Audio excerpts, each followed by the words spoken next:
T'aimes? Ouais.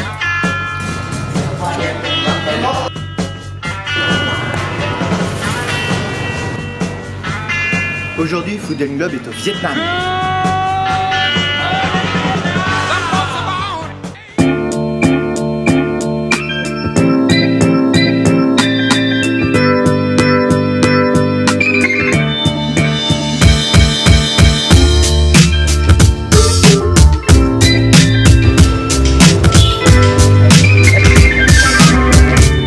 Le Vietnam est un pays magnifique en pleine effervescence. Suivez-nous du nord plus traditionnel au sud, poumon économique du pays. Au Vietnam, on cuisine partout. Vraiment partout! Des classiques pho et bo bun aux moins connus mi sao et cao lao, la cuisine vietnamienne est unique au monde. Elle se distingue par une utilisation importante d'herbes fraîches, le tout permettant de créer des plats sains et pleins de saveurs. Prenez place sur un de ces emblématiques tabourets bleus et profitez du voyage dans une cuisine aussi variée que les paysages du Vietnam. Bon appétit!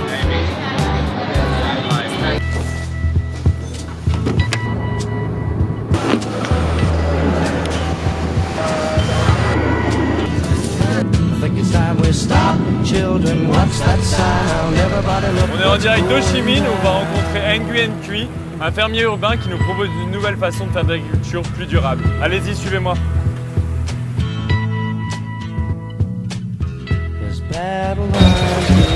L'aquaponie, c'est l'association entre l'élevage de poissons et la culture de plantes. Les déjections des poissons sont transformées par les bactéries qui les rendent assimilables pour nourrir les plantes et ces dernières filtrent l'eau qui sera ensuite renvoyée dans l'aquarium. Un cercle vertueux où les poissons et les plantes s'entraident mutuellement pour créer un écosystème durable.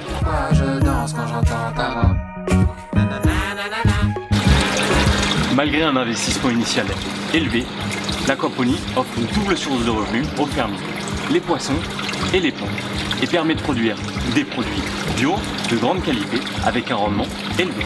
Nguyen Quy est un ingénieur mécanique de formation, devenu fermier urbain par passion de l'agriculture durable. Il utilise l'aquaponie et nous invite aujourd'hui chez lui dans sa ferme expérimentale. Quand on lui demande pourquoi l'aquaponie, dans un pays à l'agriculture si traditionnelle et qui utilise tant de pesticides, il nous parle de son engagement et c'est une belle leçon. À l'entendre, tout le monde peut se lancer.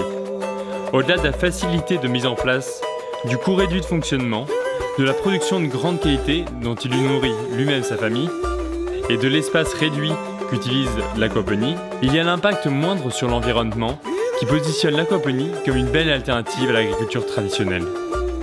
Après une discussion passionnée sur le monde de demain, et malgré 2-3 problèmes de communication, heureusement qu'on avait Google Translate, on lui demande son conseil à quelqu'un qui voudrait se lancer. Il nous dit de ne pas hésiter avec un grand sourire. Et bien que la technique soit complexe, il y a de multiples façons d'apprendre. Comme lui, on peut ouvrir un livre, visionner des vidéos ou partager. Il a déjà formé des dizaines de fermiers à travers le Vietnam qui ont eux-mêmes ouvert leur propre ferme urbaine ou une ferme d'aquaponie plus traditionnelle en milieu rural. L'engagement d'Nguyen Quy, c'est un engagement à petite échelle mais qui fait évoluer l'agriculture et construit l'alimentation de demain.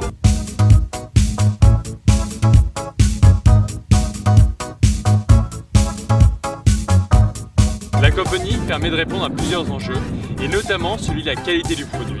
Le consommateur veut mieux consommer, il veut savoir ce qu'il a dans son assiette, il veut savoir d'où ça vient. Une population croissante dans les villes nous amène à réfléchir à des solutions durables permettant de faire rentrer l'agriculture dans les villes et d'ainsi offrir une technique de production locale permettant de diminuer l'impact écologique lié au transport. La ville du futur pour Food & Globe, c'est une ville qui intègre son agriculture. L'aquaponie apparaît comme une bonne solution. On pourrait avoir des fermes d'aquaponie sur les toits des villes, dans des espaces de coworking ou encore au sein même des entreprises. Direction combat!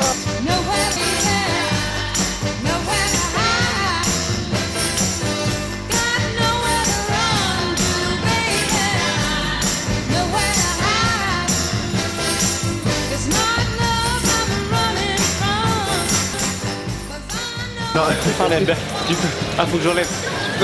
Non, c'est pour moi. Donc, filtré par les bactéries. Dans une street food alliant herbes fraîches et viande généreuse. Pas du tout. Et c'est pas gênant, on déconne. Et d'où ça provient?